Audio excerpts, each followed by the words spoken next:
I have read the book The Internet is Not the Answer by Andrew Keen. Andrew Keen is a British-American author and entrepreneur. He is known for his view that the current internet culture may be debasing culture. He has already wrote the books How to Fix the Future and The Cult of the Amateur.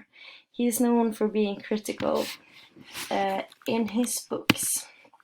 Here you can see the content of the book divided in the different chapters. I'm going to keep my focus especially on chapter 1, 2, 3 and 5. So what am I going to talk about in this presentation?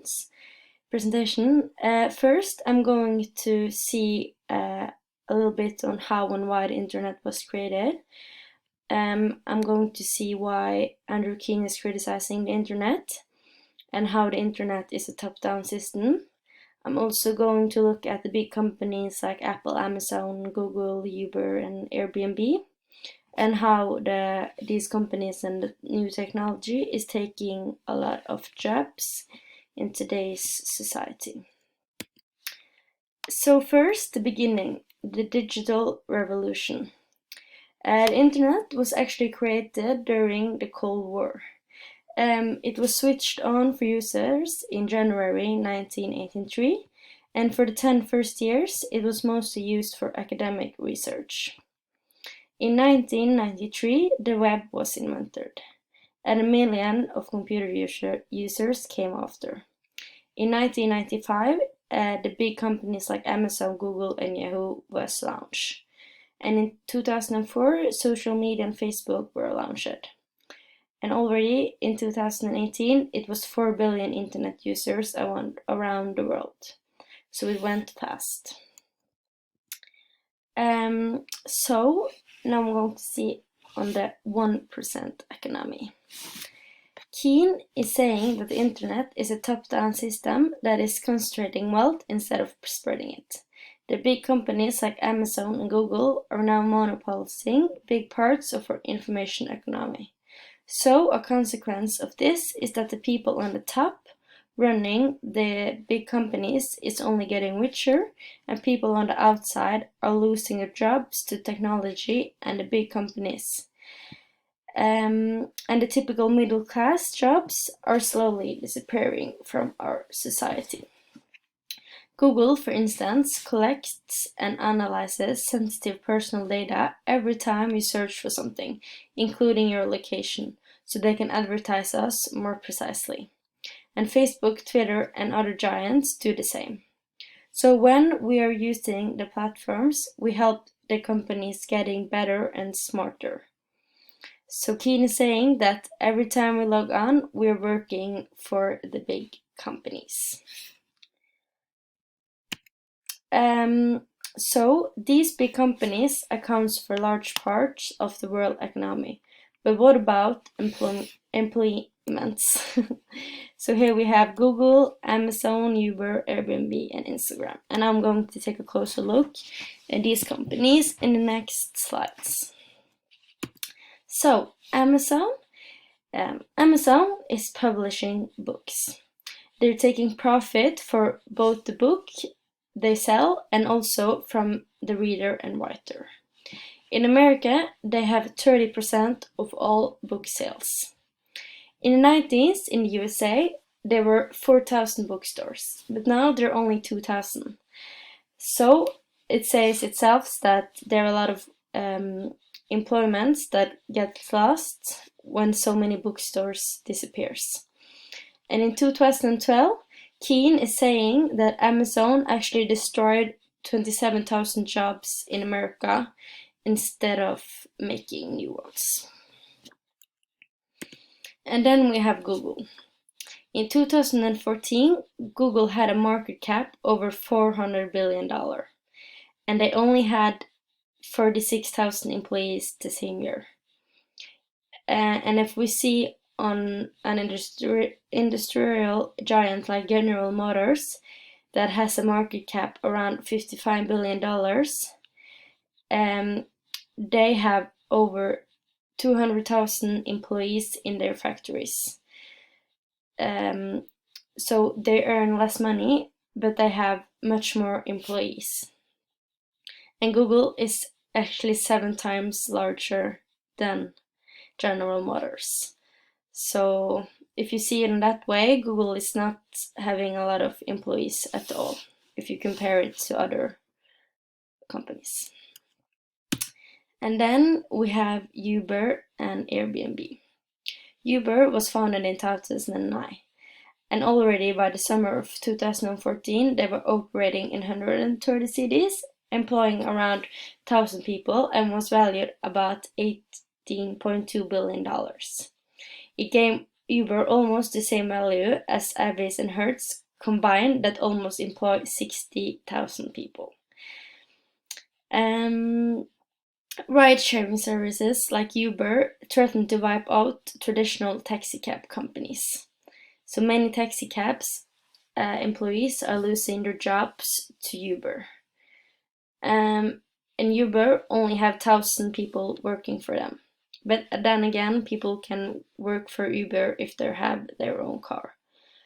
And then we can look at Airbnb. That is also destroying a lot of jobs in the hotel industry, with taking in a lot of guests. And if you compare Airbnb to the hotel companies, there are a lot more workers working for the hotel companies compared to Airbnb, and also a lot of jobs gets lost because of this. And then we have Instagram. First, we can see on a company called Kodak, that's a camera equipment company. In the 90s, they had 90% of the film sales in the US and 80% of camera sales. They almost went bankrupt because of the digital revolution. And Keen is blaming social media platform as Instagram for this. At its peak, Kodak had 145,000 employees, but today they only have 9,000 left. So a lot of jobs has got lost because of this. And Instagram has 1 billion users. So this is one of many examples in which digital technology seems to be killing more jobs than it creates. So Keen is saying that the jobs the internet is creating are not real jobs. Because yes, the internet has taken away many jobs at factory and stores, and Keen are saying that these jobs are replaced with the gig economy and allowing out the middle class. Keen calls most of digital work for entertainment, but why is this a failure? Because if you see on Instagram, many people are earning good money on Instagram by being creative and having their own companies. And it's the same with all the big platforms. So you can also see it that they're creating a lot of jobs, not just taking them. Because a real job can be posting photos on Instagram and earning money on that. You don't have to work on a factory just to call it a real job. But that's my opinion. And Keen has another one. And Keen is also saying that Kodak lost a lot of works, and you can also see that Kodak was a monopoly before Instagram. So why is it a bad thing that monopiles factories, for example, before was a good thing, but when it comes to internet monopolies, it's a bad thing. He also talks about the apps and the big companies. He also says that they're for free, but that we are the product, that they profit from the data we post. But at the same time, as I said with Instagram, they also give us the opportunity to earn money and create own content. So is this really a bad thing?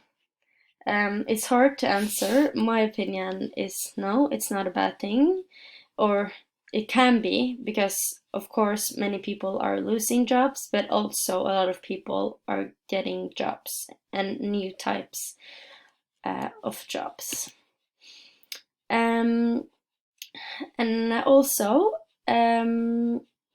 he is saying that the rise of piracy and how that has destroyed billions of dollars in value created by the music industry and the publish industry in commercial photography. And he has estimated that 230 billion is removed from the music industry for 2000 and 2012. But this is a very hard number to estimate, because if the internet was not invented, it doesn't mean that everyone would have bought all the CDs they downloaded online in the stores instead. So we really can't say that it has removed that much money, because the internet has also given the music industry a good opportunity to sell more music by advertising and making it more popular, so they're earning money in maybe different ways, but I don't know. So we can see that Keane is criticizing the internet for having too much power and also for having a negative impact on the work market. I do not agree with everything Keane says. In my personal opinion is that the internet is creating a lot of new types of job that can be positive for the society.